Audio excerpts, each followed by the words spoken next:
And good morning, everyone. Morning. Morning. As one of our colleagues say all the time, it's another great day in Mobile, Alabama. I don't know what that means. I don't know what that means. I want an interpretation. Watch it, CJ. Watch it. It's good to see everyone this morning. Ladies and gentlemen, we're now in the hands of our city clerk, Ms. Lisa Lambert. This is the pre-meeting of the Mobile City Council, Tuesday, October 26th. And we have appeals. Appeal of Rashawn Figures concerning the ARB's denial of his request to replace windows and doors and install a mural at 809 Government Street. And we've been asked to lay this over for 1 week for historical development. Okay.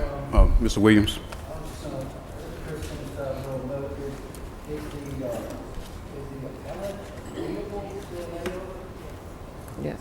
Yes.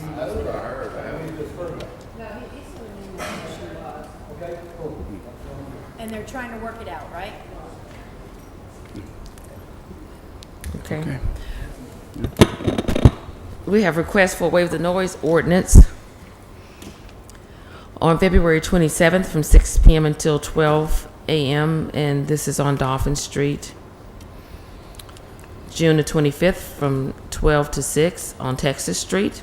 October 29th and 30th from 6 to 10. This is on Montauk Avenue. November 6th from 6 to 12 a.m. Wendover Road. Bless you. All these good? No issue. Public hearings. Today is a public hearing to rezone property located at 2551 Casso Street, southwest corner of South Florida Street in Casso, from R1 to B1. Mr. Richardson, anything? I haven't heard anything. All right. Madam Clerk. Today is a public hearing to fix the cost for demolition of structures at 1723 Bouldin Street, 2309 Bouldin Street, 2803 College Street, 1618 Bryan Avenue, 907 Opal Street. No, that's fixing the. To fix the cost, yeah.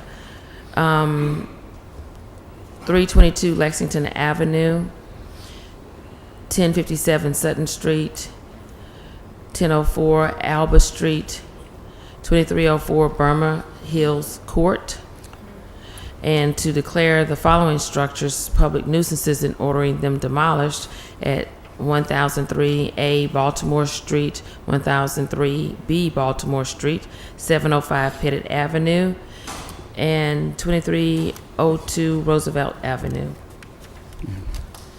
Yeah, I would like to say that I'm glad to see 1003 and A and B on here. That particular residence had been open for several years, and I'm glad the city has finally made the agenda and everything. Mr. Dockerbach?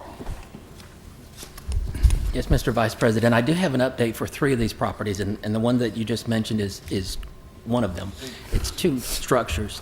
The owner of the property now has an active building permit, and they are actively working. So I do recommend that we table this. Which one is that? This is going to be the 1003A and B Baltimore Street. And the reason for that is there's an active building permit, and he is making repairs now. Just to give you some assurance, we will monitor and make sure he does complete the repairs as permitted. Wow. Table or? Table. And the reason for that is there's a time frame that the city council has to take action, which is 120 days from when we send the notice of compliance letter. And if we table this, we will pass that 120 days and we'll have to start over anyways due to that time constraint. So I do request that we table this permanently. Municipal enforcement will monitor, and if we need to come back, we will. But we also have other tools in our belt that we can give notices and go through the environmental court. But again, the owner does have a permit. It's an active permit, and he is actively repairing both of these structures. So when you say that he's actively repairing it, so the boards on the side of the house, the windows, all that's going to be taken care of? That's my understanding, and we will follow up to make sure that that is completed. So what does the permits, states? Does it just states siding, windows, or, That is, it's a general repair permit, and that's something that we'd have to follow up with the permitting department. Yeah. But at this point, he does have an active permit, and he is actively working. Mr. Williams? Can't we just order it repaired? I mean,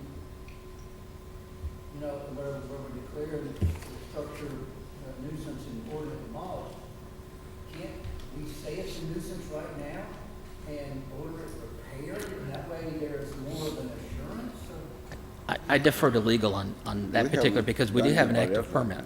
What about, That way it doesn't go to. what about a 60-day No. hold and then review? We haven't done anybody else like that.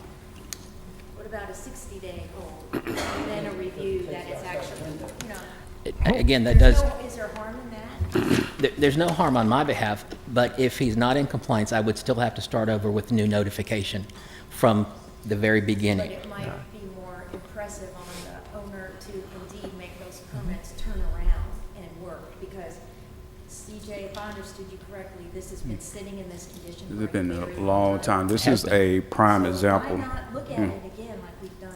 Yeah. This, why wait, hold on, counsel. Yeah, this, and the reason I'm really barking on this, because this particular property is a prime example. And I don't care if the owner here, I think he live in Baldwin County anyway. But, basically, public works is right around the corner. Policemen drive, city workers drive every day down Baltimore Street. And this house been in this condition for the longest. And this is just one example of many that's in our city that we have city employees travel every day and not report these particular open properties. This one here, when it had tenants in it, I don't even see how Section A, if it was on Section A, allowed them, because you can really see straight into the house. But I'm glad to see that this is finally made the agenda after I've been barking for a long time. We're going to hear from Ms. Rich, Ms. Gregory, Mr. Williams, and then if anything else from you, Mr. Richardson. Ms. Rich? Well, I was just going to say. Mr. Days, I'm sorry. Well, I'm interested in what Councilman Small, as the councilman who represents this district, how you would like to proceed with it. Now, I like when Mr. Dockerbaugh has stated that they have extra tools under their belt to proceed. Mr. Richardson always holler about, it's knocking down houses, and we just got a piece of property that's up there. My goal is, before I leave this seat, is to revitalize Baltimore Street. And if the owner is going in actively and repairing this house, I will be more than grateful just to go ahead and table this. But again, with the assurance that municipal enforcement will keep an eye on this and everything.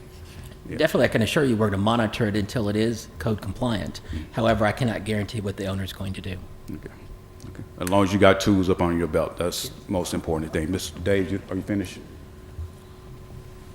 You finished, Mr. Davis? Yes, thank Ms. Rich? Well, I was just going to say, in the past, when dealing with permits, to keep it on the table, probably a good idea. I'm not saying you can't use those other things, especially that the time frame is going to roll.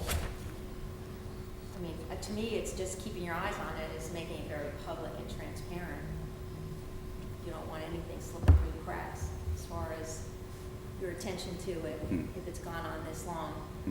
So, where's the harm in saying you'll just come back and get another report, and either everything is going to start from scratch. And I'm not saying that the staff isn't doing their job in looking. It's just a matter of publicly, so the owner who now pulled permits knows you're looking, you're watching, and the public's watching. It goes kind of under the radar if it's not, bought back up. And 60 days should give them adequate time for you to know exactly what they're doing. Because your concern and the condition of it, and Baltimore is a street that has been very important to you, and having all those funds to reinvigorate it, have bad parcels, doesn't help. Thank you, Mrs. Rich. Mr. Williams? Yeah, I just want to make it, if we have ordered things repaired in the past, very specifically in the language that not too long ago, we used to have it, order it demolished or repaired.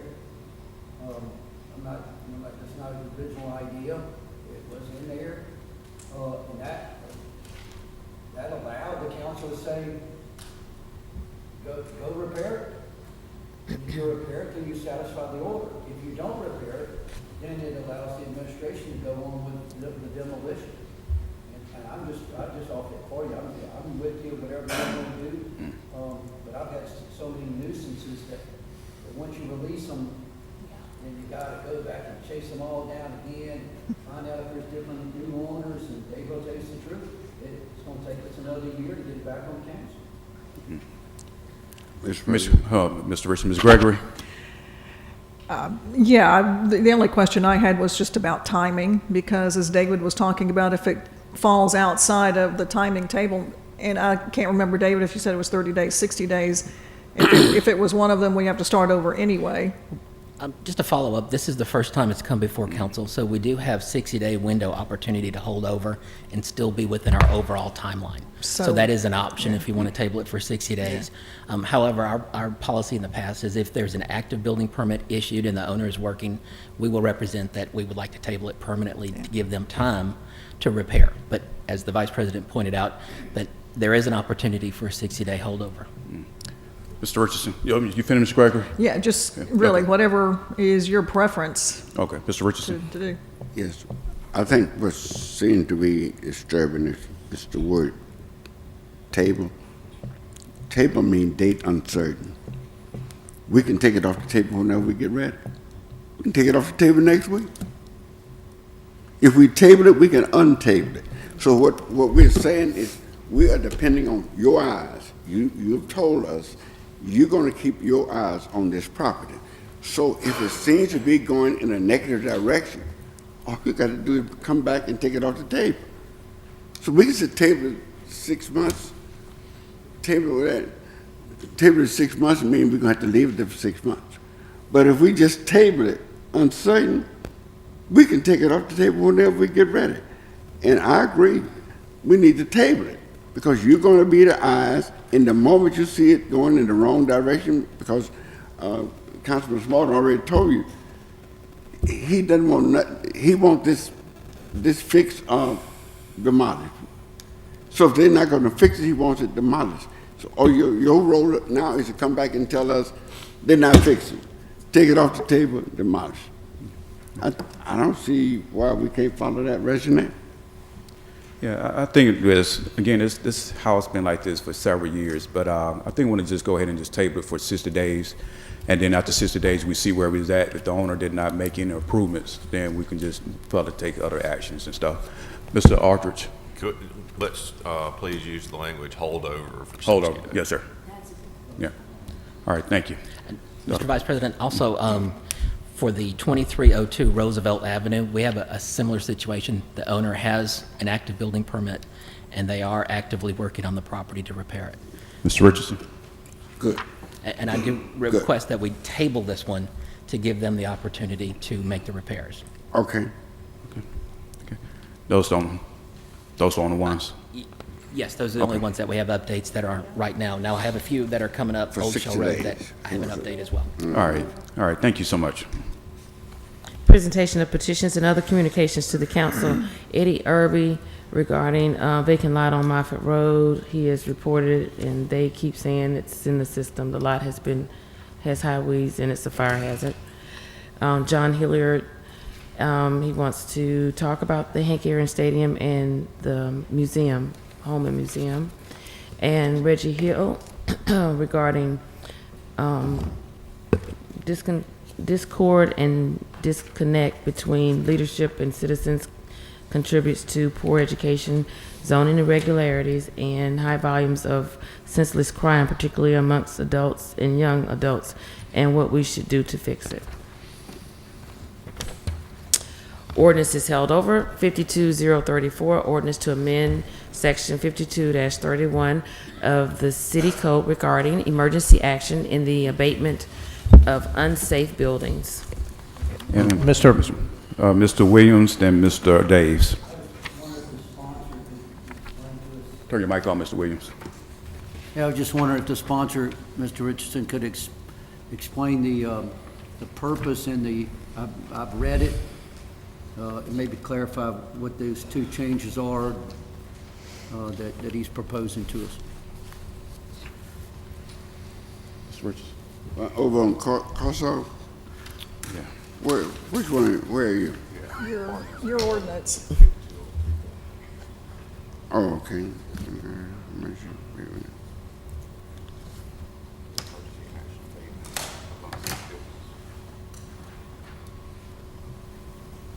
While Mr. Richardson looking at you, want to expire on that, Mr. Aldridge? Yes, sir. This is, arose from a situation with a house over, off of Spring Hill Avenue, I think, on the side street close to the interstate. Smith Street. It's on Smith Street, almost on the Street. corner of Smith and That was Mount the Road. subject of an emergency, tear down, and, Mr. Richardson asked me to fix up his position was that the place had been in bad repair for a long, long time. Years. And it was about to, the pictures were pretty bad. So, but the point of this ordinance, the code official has the authority in an emergency situation to order an immediate tear down. But this would add a provision that if that emergency has been known for 120 days, that it's not really that big of an emergency that would allow them to bypass council. And there's another one. And there's another paragraph. Right, the issue has existed for 120 days, that's number one. And number two, the building has been either the subject of one citizen complaint, documented complaint, or one inspection by the code official, so that the city knew about it for 120 days. Well, yeah, so, I'm sorry, I'll wait my turn. No, go ahead, Mr. Williams. I hadn't had a single issue with any of the emergency demolitions.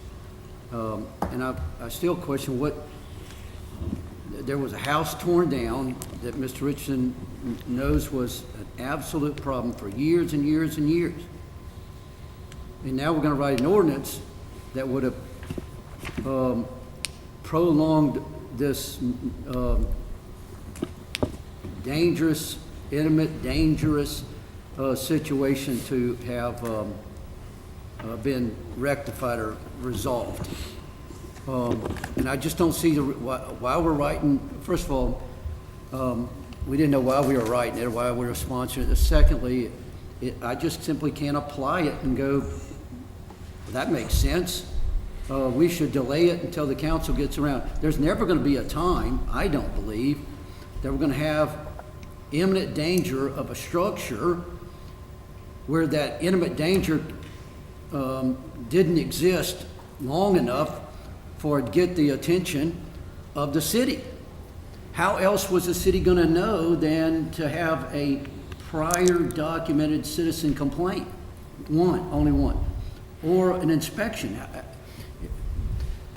We got a complaint, they went out and inspected, and they found out it was 125 days. Who's counting? So now we can't tear the thing down. By this ordinance, we're just making it harder and harder and harder to tear down these completely open, completely fallen down places that are housing homeless and drug folks. I can't get to a yes, and I don't even understand how we got to it being on the agenda, quite frankly. Mr. President. Yeah. One second, Mr. Richardson. Mr. Days, then we'll come back to you and let you expire on Mr. Richardson. Thank you. I'd just like to hear from Mr. Woods or Mr. Barber on this. Thank you, Mr. Vice President. So in dealing with this ordinance, the administration is opposed to it because exactly what Mr. Williams said. It will impede and hinder us from moving, which seldom do we actually actively have to use the emergency power. It typically, as you can see from this agenda and last week's agenda, a number of the issues that we're dealing with blight are on the council agenda. We don't use this power very often. but we do use it in emergency circumstances. In fact, the house on Smith is a perfect example where the neighbor called and said, this is about to fall down. And we went out and said, okay, this is about to fall down. True enough, you can have a property that is in disrepair, but it doesn't become an emergency at the moment we recognize it. It can often become, because of time and gravity, it can become an emergency. The moment it becomes an emergency, it triggers something very different, which is we have to actively go out and do something about it if it's about to harm life, property, or especially fall into the public property. Hindering us from doing so right away holds us up, and we wonder why we actively have to defend certain lawsuits. It's because of legislation like this, where it would impede us from doing what we do now, which is stopping emergency situations from occurring. Mr. Richardson. Mr. President, a couple of weeks ago, we had a house on this agenda to be demolished, and people were living in the house, had the lights on, the whole thing. Now, the roof needed repairs. House was not falling down. But I got a chance, once it hit our agenda, I had a chance to ride by and look at it and raise the issues that I couldn't see any reason that we ought to be demolishing this house. Because it's in the law, the condition the house ought to be in before we demolish it. The foundation ought to be undermined, it ought to be open to vagrants, the whole thing. None of these conditions exist. I was denied the right to ride by there because when it hit the council agenda, it was already gone. Now, this property is right at Moffett Road, meaning it's easy for somebody to get with somebody else, have the property condemned, they buy that property, put a service station up, and keep on rolling. That I need that piece of property to do what I want to do, but I don't want the council to act on it. So then it's condemned. Now the property is available. I don't think the council ought to be out of the mix. I'm not opposed to having an emergency clause saying the property got to come down. If it's an act of God, if we had a hurricane last night and this house is going to fall on another house, if the house been sitting there for 40 years and you telling me you got to knock it down so fast that I can't even notify Fred.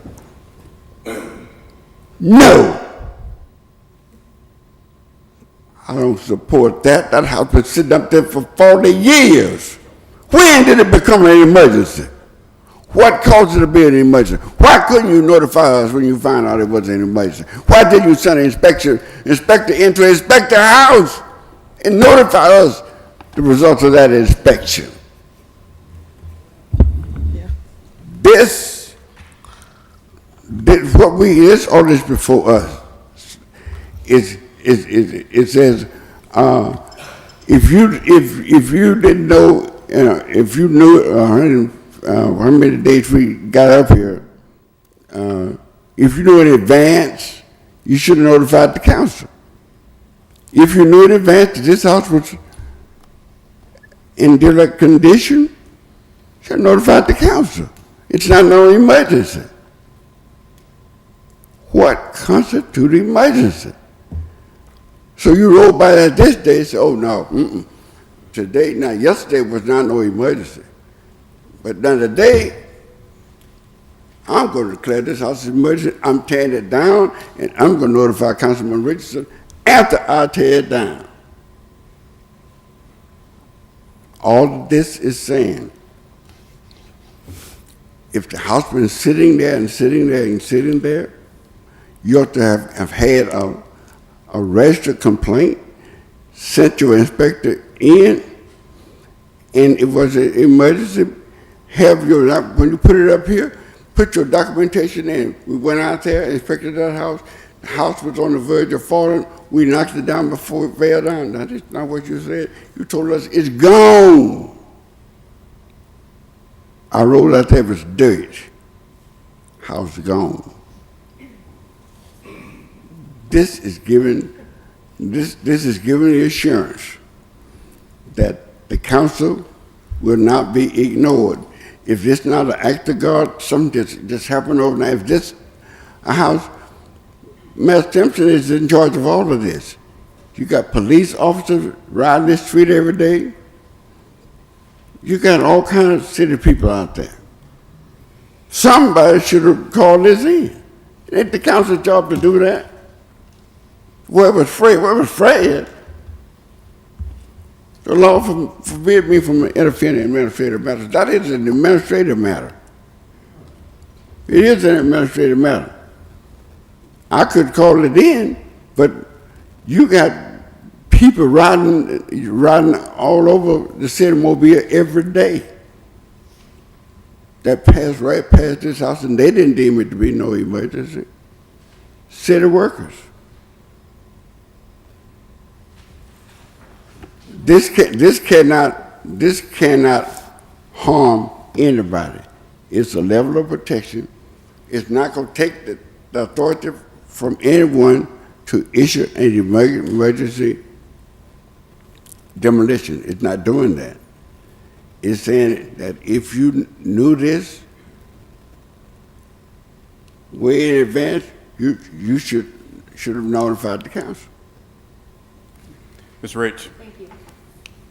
Understand the sentiments of Councilman Richardson, but I listened carefully to the legal counsel of the city, and that is, and if I could get clarification, you're saying that the city had no knowledge, but once they are given knowledge that there is a threat to others or city property or other private property, their negligence is then off the table, right?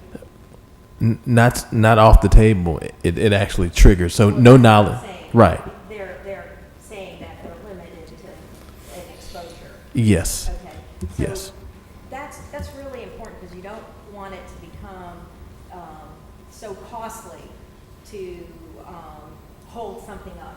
And although could there be an understanding that when I take it that the inspectors come out, it's not like a police officer writes it and says, this is an emergency, boom, and everything clicks. So you're still using the format in order to prove that something needs to come down.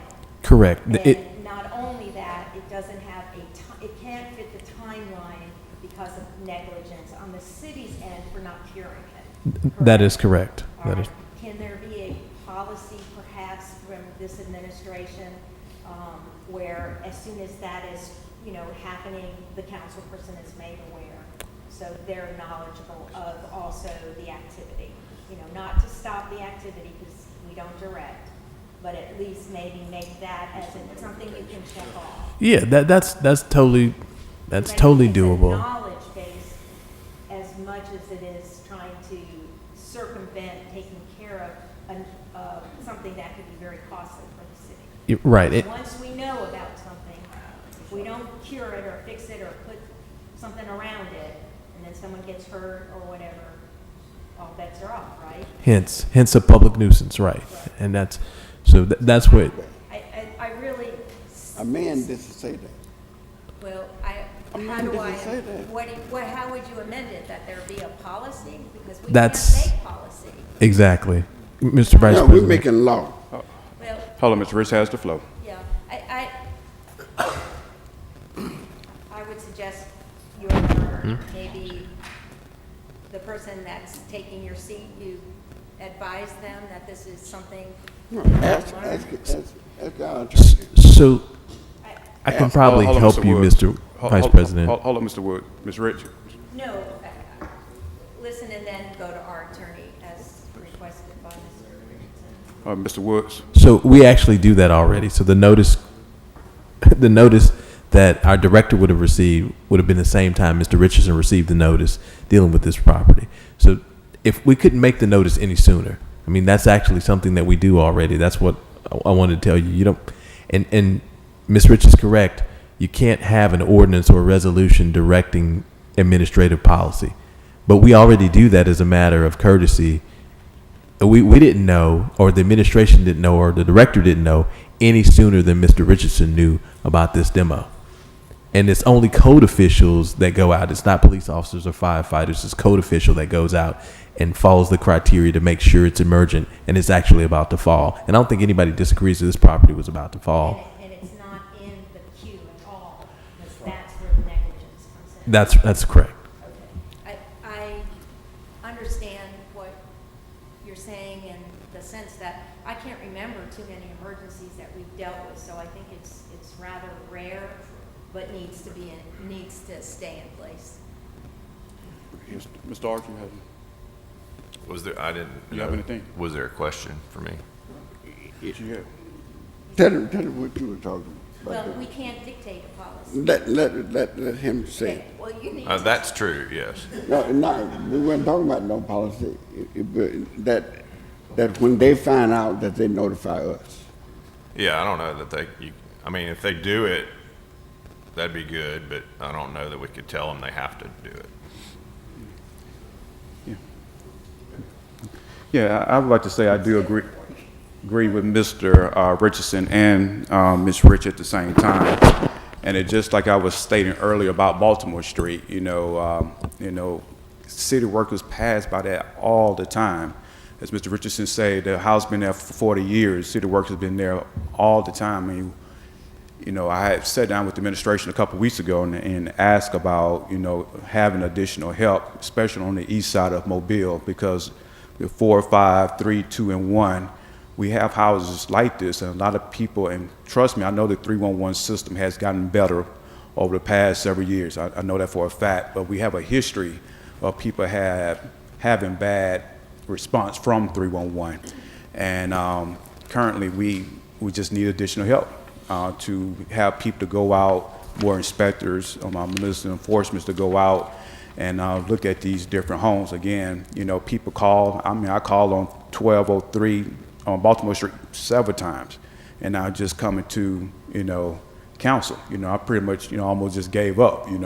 Even though I'm council here and I've been advocating for Baltimore Street for the longest, but look how long it took.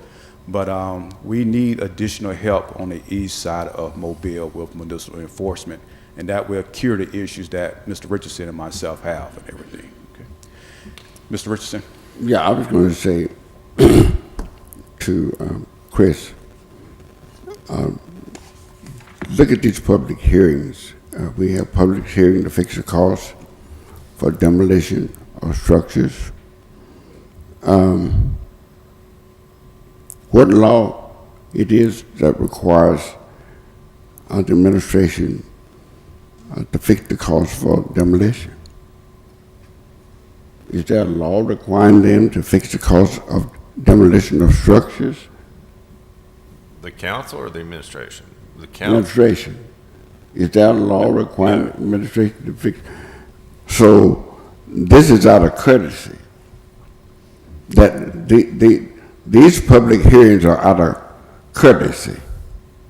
They're not required to have a public hearing. I think so. Not on an emergency one. I'm not forget the emergency. Just scratch emergency. Are they required to have a public hearing? The council is, yes. That's part of the due process aspect of it for the landowner. Yeah, but this is information submitted to us by the administration. Correct. We don't know nothing about what's out there. It's a public hearing to fix to demolish the structure at 2803 Cottage Street. So why did they just knock it down? We can't tell them nothing according to what they're saying.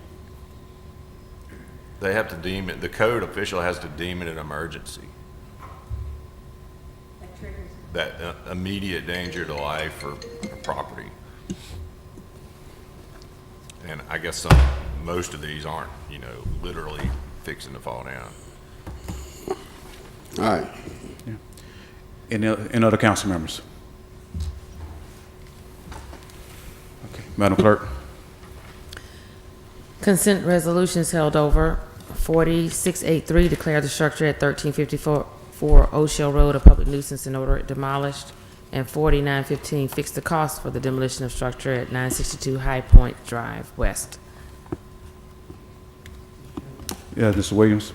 If y'all may remember this one last week, it was listed as District 5. I'm talking about 40915. The gentleman I've known for ages that had bought the property, asked me to question it at least and let him have an opportunity to discover the costs that are here and discuss it with the administration. And so we've given him 1 week. That's Mr. Inez. He's going to be represented today by Mr. Freelander at the formal meeting. They're going to ask a bunch of things of us as a city, but as far as I'm concerned, it costs what it costs. They have it all listed out. David can explain all of those costs to us. We are simply saying this is what it cost us to do what we did. How that person recoups or pays, how the city recoups is up to Ricardo and the administration.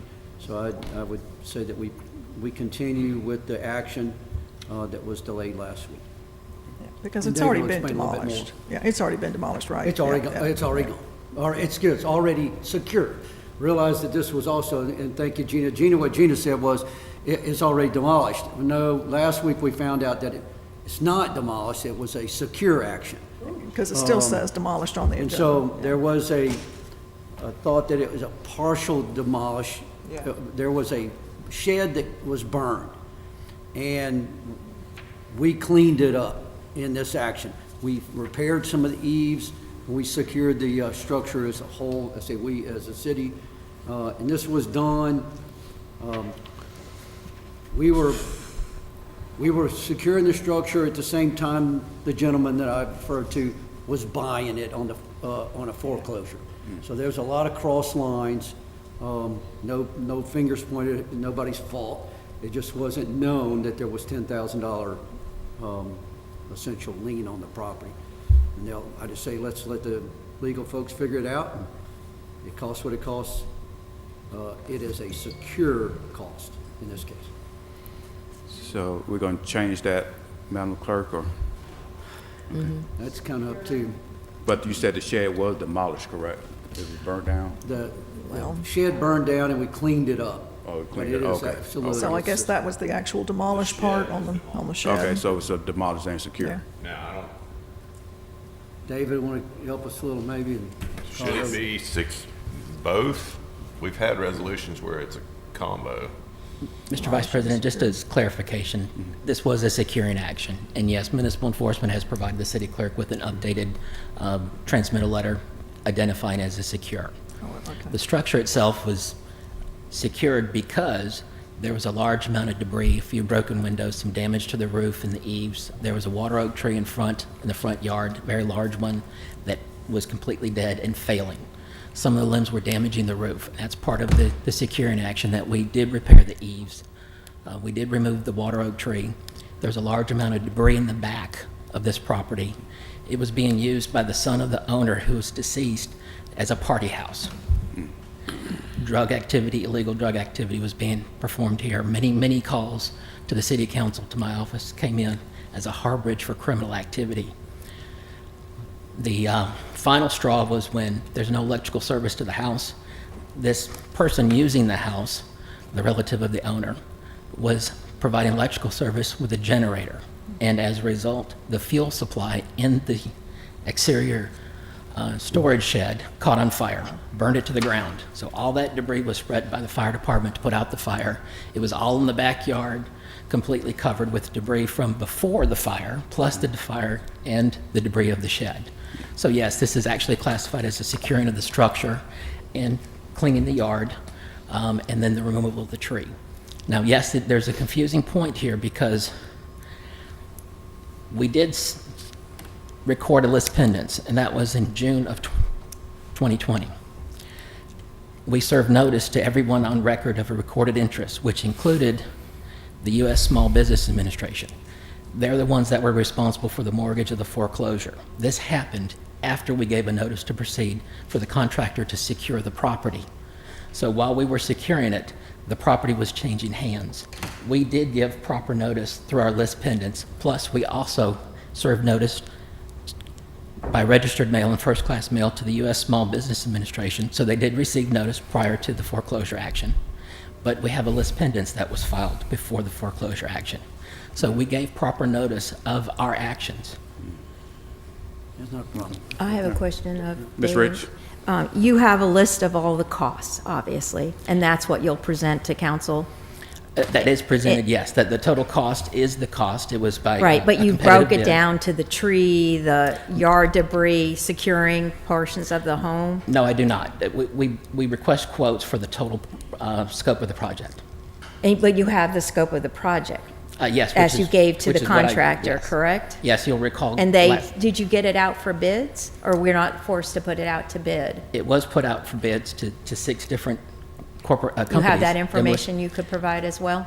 I have it in the file, yes. We have, it Yeah. was given I out to imagine quotes you'll to need your secure. file if there are lawyers coming down to contest the cost.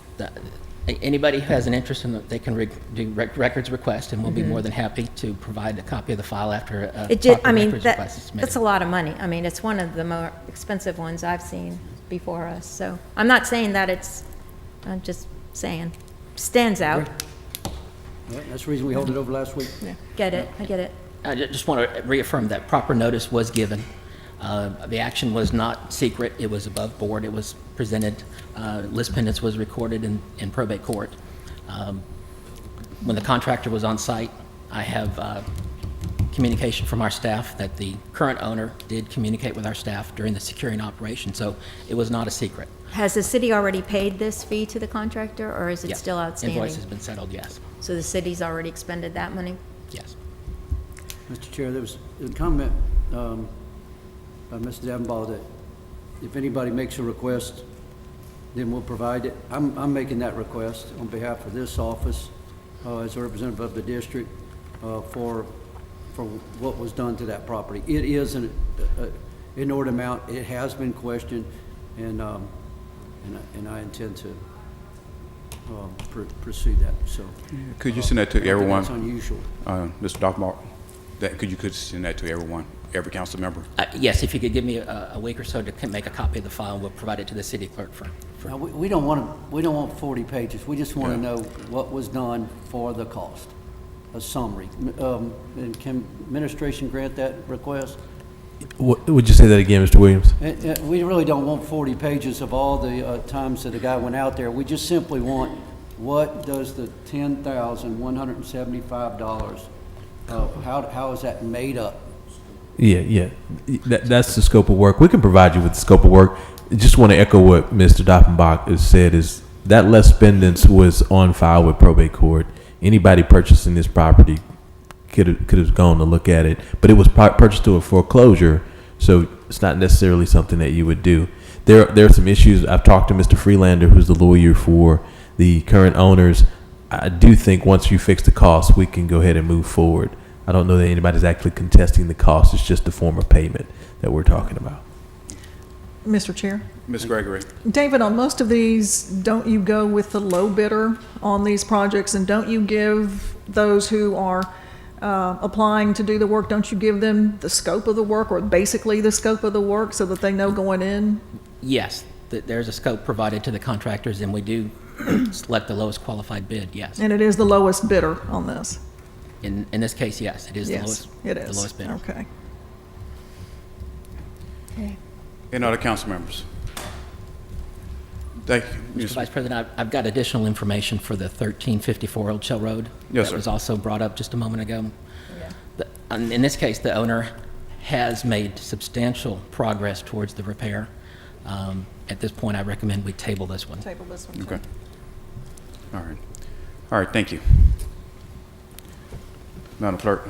Resolutions held over. 01922, authorized project agreement with Mobile County and Austell, USA. 0792. Wait. One sec, yeah, Mr. Aldridge. Yes, sir. Ms. Kessler made some tweaks to that contract, which have been accepted by the county and actually voted on and approved by the county yesterday, I understand, primarily to put some time frames on when the money gets paid, so it's not a, ongoing, open-ended obligation. And so we would ask that that item be amended to swap out the new version for the old version of the contract itself. The resolution, I think, is fine. Any question, council? I'll make that motion when it comes up. All right. Madam Clerk? 07923, approve the issuance of multifamily housing revenue bonds by the Public Finance Authority in an amount not to exceed $55 million. 08924, approve purchase order to lights for annual drive cam subscription for cameras for the motor pool. 08925, approve purchase order to Hvac for intelligence software annual subscription for the police cyber division. 08926, approve purchase order to Gauze for body armor protective vest for MPD. 09927, transfer monies from the unassigned fund balance in the general fund to capital improvement fund capital project. And this one needs to be amended also, I believe. Is that correct, Mr. Arledge?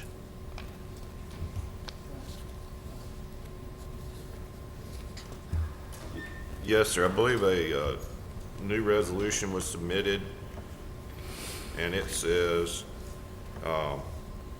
it's more specific as to what fund it's going to.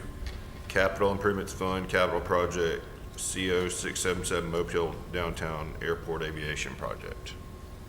All right, I don't say that again now. The resolution was amended, or a proposed amendment was submitted to change it to the account you're paying into instead of a capital project, kind of a, So it's Plain. got a name, in other words. it says airport, basically. That's It what didn't say airport. Got a separate number, C0677 Mobile Downtown Airport Aviation Project. Correct. Okay, that's good, because once they start using it, then it can't not dry up if it takes longer than 3 years. Because isn't that what happens to capital funds? That's why I suggested that it go into economic development, since there's no, guidance with what you do with funding. But talk to our finance director, and I also know that he has the letter available to assure the council that the 30 million is there, and I think that should be attached to the resolution. Is that correct? Yeah, he does need to certify that. Okay. He said he did. All right. Any other council members? Madam Clerk? 21928, authorized contract with Leap Engineering for drainage improvements at the Mill Street Park. 21929, authorized contract with TAG for roof replacement and exterior repairs, Mobile Technology Center. 25930, grant sewer easement and temporary construction easements to Moz for 3 Mile Creek Sewer Trunk Line. 21931, authorized contract with Athena Amana to provide tennis lessons and clinics for the Parks and Recreation Department. 21932, authorized contract with Sanders Highland for legal department floor replacement. 21933, authorized service contract with Engineered Cooling Services for HVAC preventive maintenance and repairs at the Mobile, Alabama Cruise Terminal. 21934, authorized contract with Gorham Air Conditioning for HVAC maintenance and repair at various city facilities. If I could comment on that? Ms. Rich? Thank you. I pointed it out last week, and I understand it was an oversight that the Connie Hudson Senior Center was not on the list of one of the facilities. And so I just wanted to, be assured of that. And I was told yes, because I thought if the contractor read the list and didn't see it, there'd be no reason why they would feel obligated to also maintain and repair that facility's HVAC. So thank you. Just wanted to point that out. Madam Clerk? 45935, accept Wingate Court and Wingate Way of Winfield Subdivision, Unit 5 for maintenance. Ordinance has been introduced. Mr. President, on Wingate, is that a gated community? No. Okay.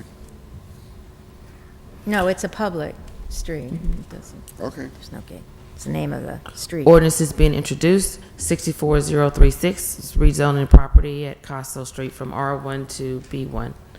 Consent resolution is being introduced, 37938, recommending approval to the ABC Board for issuance of a retail beer, table wine on off-premises license for Homes to Suites on Satchel Page Drive. 4939 through 950 are declaring structures public nuisances, fixing the cost for demolition of structures. 58952, assess cost for removal of weeds, repeat weedling group, G48. 60953, 954, 955 are determining appropriations to the grant at Magnolia Grove Property Owners Association, Casa Mobile, and the United Way of Southwest Alabama serve a public purpose and approving payment. 60956, approve award of special bonus to the officer of the month for September. 60957, 958 are determining appropriations to Hillsdale Heights Homeowners Association and Skyline Woods Neighborhood Association, serve a public purpose and approve payment. 60959, urge Events Mobile to consider recognizing Councilmember Richardson for his contributions to and support of the Moon Power Mobile annual event. Madam Clerk. Yes. Yeah, I would like to say, before I got on council, glancing at the news, I was hearing the news always criticizing Councilman Richardson for spending $9,000 in his discretionary funds for a moon pie, drop, over Mobile. And, many years later, we see that it was an excellent idea that it brought millions of dollars into the city of Mobile that squashed the, that $9,000 away.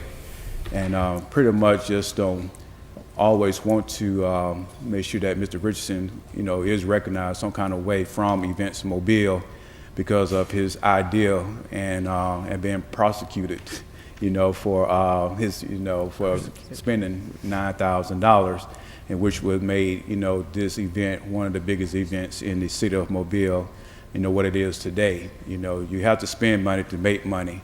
And this is a prime example of how Councilman Richardson took his discretionary funds, from thousands and made millions for the city of Mobile. And so just pretty much just want Events Mobile to do some type of, recognitions that he would never be forgotten about and everything. And from my office, Mr. Richardson, thank you so much for all that you have done to contribute to the city of Mobile and its success. 03978, appoint Matt Orrell to the Golf Course Advisory Committee. 37979, recommend approval to the ABC Board for issuance of a special events retail license for B&B Beverage Management on Cody Road. Resolutions being introduced. 08960, approve purchase order to Precision Delta Corp. for 400 cases of ammunition, $37,200. 08961, approve purchase order to UJ Chevrolet to repair wreck damage to patrol SUV, $16,576.72. 08962, approve purchase order to Dana Safety Supply for patrolling upfitting for 22 police SUVs, $232,980. 08963, approve purchase order to Rush Truck Centers of Alabama to overhaul engine in pumper truck, $18,305. 08964, approve purchase order to CDW Government for network firewall security devices with implementation services for MIT, $84,539.77. 21965, authorized contract with J. Payne Organization for Hurricane Sally plaster ceiling repairs at the Mobile Civic Center Theater, $47,880. 21966, authorized contract with the South Alabama Regional Planning Commission for the operation of 3 sales centers. 21967, authorized contract with Southern Road and Bridge for pedestrian bridge over Water Street and Beauregard Street overpass oversee XST, $1,494,284. 21968, authorized contract of ACP Green and Associates for professional services for planning and for long-range planning support. 21969, authorized facilities operation contract with United Methodist Intercity Mission of Mobile for operation of the Taylor Park Recreation Center, playground, swimming pool, and wading pool, $123,500 annually. Madam Clerk, Yes. Ms. Smith, if this needs to be moved today, or can it wait till next week, or what? Could you, is Mr. Williams here? Yeah. Could you come down and explain why and everything? Man, John gone. And this is pretty much a contract that we basically, vote on every budget year. But this is pretty much to pay the salaries of employees. And from my understanding, if we do not pass this today, that the payment may be late for next month. Could you? Yes, so there was a confusion between this and the performance contract of another one. So this was not put through in time. And so they usually get their payment the 1st of October to make payroll. So with this being off 2 weeks, it'll actually make their payment late. So if it could be put forward today, we can have it ready for them by the end of this week or 1st of next week for their first payment. So if this does not pass today, then when would the employees possibly get paid? They won't get paid until this is approved next Tuesday. So it has to be approved before they can even submit to get their payment. So they'll miss like a week or 2 weeks from getting paid, or? But they're already It'll be late. they're already, so they'll be a month behind. So they won't get their first payment till November. To November. Anything else from the council? I think it'd be helpful if Ms. Smith talked to Mr. Williams before we get in here at 10:30. Will do. Thank you. Madam Clerk. 21970, authorized contract with Spire for marketing services for the Parks and Recreation Department, $70,000. 31971, authorized covenant of purpose, use and ownership for 3 Mile Creek Greenway Trail. 31972, authorized covenant of purpose, use and ownership for the 3 Mile Creek Watershed Restoration Project. 31973, authorized grant application for the fiscal year 21 buses and bus facilities program for replacement of 12 buses in the Wave Transit System fleet, $6,063,168. And the Waves match of $1,212,634. Could we get some more information on that? What would you like to know? Pretty much, when will the buses will come into play? I mean, We're going to be buying, it'll be 3 buses over 4 years. so this will be 3 buses over 4-year period. 4-year period, Yes. but 3 buses over a 4-year period, so for 12 total. Three buses a year Yeah, for 3 4 buses years. per year over 4 years. so 3 buses a year over 4 years. And so the Wave will have to match, 1.2, and the federal will step up with 4.8, which will make it 6.0. Correct. Yeah, we've budgeted the 1.2 million, so that'll be their share. So it's already been budgeted, so it'll be a total of 6 million, and we'll be receiving the 4.8 million. So currently, how many new buses does the Wave have? I mean, I can get that for you. We have received some new buses. Okay. But I'll get the total of new buses that we have in the fleet right now. I can get that to you before 10:30. I have a question. Ms. Rich, Even though it's over 4 years, you still have to pay the 1.2 million up front, or do you pay that every year, a portion of it, to get those buses? This is a grant application, so we're applying for that grant, is what we're doing. It's just a grant application. Right. Oh, I thought he said it's been budgeted. No, we have it budgeted in case we do get the grant.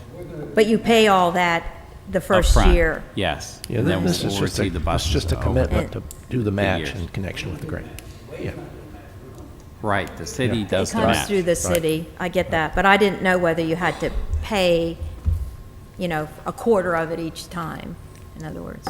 No, it's Or a going to be. third of it, It's rather. going to be paid up front. Okay. Any other council members? Thank you, Mr. Snow. Madam Clerk. 31974, authorized grant application to DHS FEMA for the Building Resilient Infrastructure and Communities Grant in partnership with MAWS to address sewer overflows, $50 million. 25% match will be provided by MAWS. Mr. Williams. I have a question on that. If the 25% is going to be granted by laws, if we have no match, There's no match from the city. then it could go into these. Yes. So we can, Y'all agree? Yeah. That's what we've been doing them. If there's no city match, nothing coming out of our pocket, then generally speaking, goes into consent, could be voted on today. Yeah, that's good. I mean, it's just an application. Yep. Yeah. so we won't move, we'll just take it up today. Move it to consent? Yeah, white rules. Okay. We're not going to move it. We'll just waive the rule when we get to this section, right? Yes. Okay, I have a question about it. Ms. Rich? On Maws's participation, a lot of our own stormwater is malfunctioning, which gets into their sewer program. So will some of this 50 million that they're spending fix our program in order to help theirs? You see where I'm coming from? Yeah, it's bigger. That they're all eventually tied together, but this is ultimately to help, obviously, prevent those sewer overflows. It's a stormwater, attenuation or storage Right. facility that would be constructed that would help then obviously hold some of that, which would alleviate some of the pressure we have on our stormwater system. Okay, so it's an effluent tank? Yeah, that's right. somewhere So that they've already identified they need? that's right. And Got it's it. part of their plan. They just can't apply, so we're doing the application on Yeah. their behalf. But they'll let go all the contracts and That's pay right. the match? This is all them, all their Okay, match. I didn't know whether they would be in our streets fixing, but that's No. totally different if it's for a tank. Correct. Okay, thank you. Yep. Appreciate that. Any other council members? Madam Clerk? Call for public hearings, 41975. Call for public hearings to rezone property located at 162 and 186 East Drive from R1 to R2, scheduled November 23rd. 41976. Call for public hearing to rezone property located at the south terminus of Bouldin Road from R1 to I1, scheduled November 23rd. 41977, call for public hearing to consider issuance of a certificate of public convenience and necessity to Shamika McDaniel, doing business as We Care Adult Service, to operate a sedan service, scheduled November 9th. Announcements. Do we have anything from the council? Mr. Chair, Mr. Gregory? if I could go back to the appeals, Madam Clerk, on the one for Wendover Road. When those come in and they ask for 12 a.m., I mean, you make a note about generally in Yeah, residential, we only it's go to gonna 10. be Do you tell 10. them that? or- Yes. Okay, well, I want to change that to 10. 10 p.m. Okay. 10? Yeah, It's a home. residential. I mean, it's right in the middle of a neighborhood. Yeah.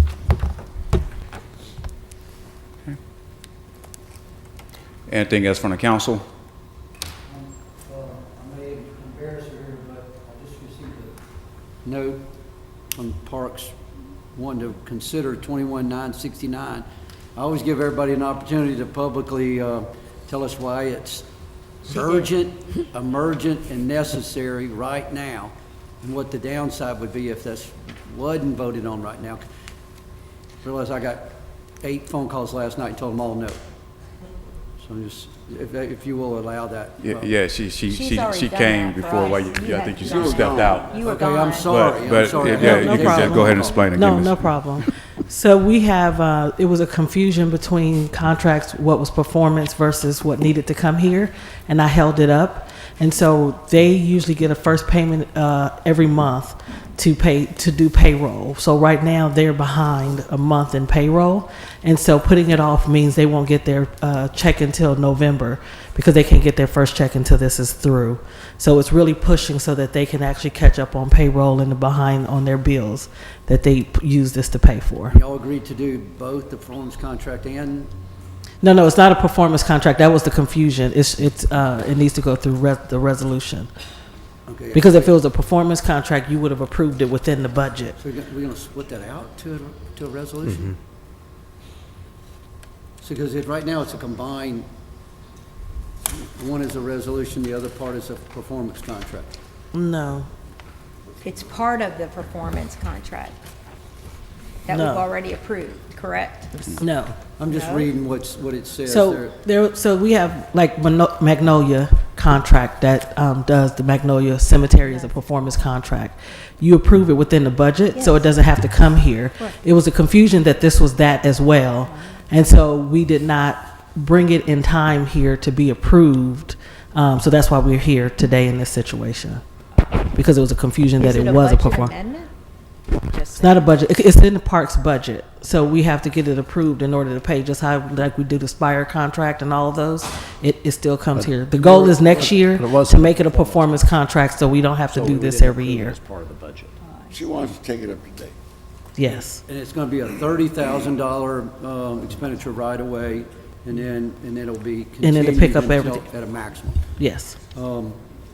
Being that it's people's livelihoods we're talking about, and those that most need it, absolutely. And under Thank you. 50,000 too. It is under 50 for each expenditure, yeah, no Yes. problem. Thank you. And thank you, I'm sorry for having to walk out. It's- Some of these necessary, y'all know. Thank you. It's no problem. You just thought you had to take your dog out one time for the last time, you know. But council, we're gonna. Mr. Vice President, I do have a question. Yes, Mr. Woods. So I just heard you all say that if you've approved a performance contract through the budget, you don't want to see it again, or you don't necessarily have to see it again. I asked that question because we had a request for an add-on based on a different interpretation that we've heard in the past. It's the Lending Tree Bowl. Lending Tree Bowl was part of the budget. It's a performance contract. You all already approved it through the budget. But we were going to ask you all to add it today and hold it over until next week because the game is on December 18th and they need to start marketing in order to get ticket sales up. So that's just, you don't have to answer that question now. I just asked that for purposes of the 10:30 or later on. We can add it. We've already approved it as part of the budget Yeah. process. Yeah. They don't normally, do they? As long as it's legal, we have done it both ways. Oh, yeah, sometimes when the Sometimes we expenditure do things comes. just because we want to be, Knowledgeable. especially a new thing, but if it's outlined by line in a budget and it says performance contract, we all know what it is. Yeah. I don't see So, unless Chief. Chris disagrees. yeah, we're just asking for clarification because y'all did approve the performance or those particular allocations.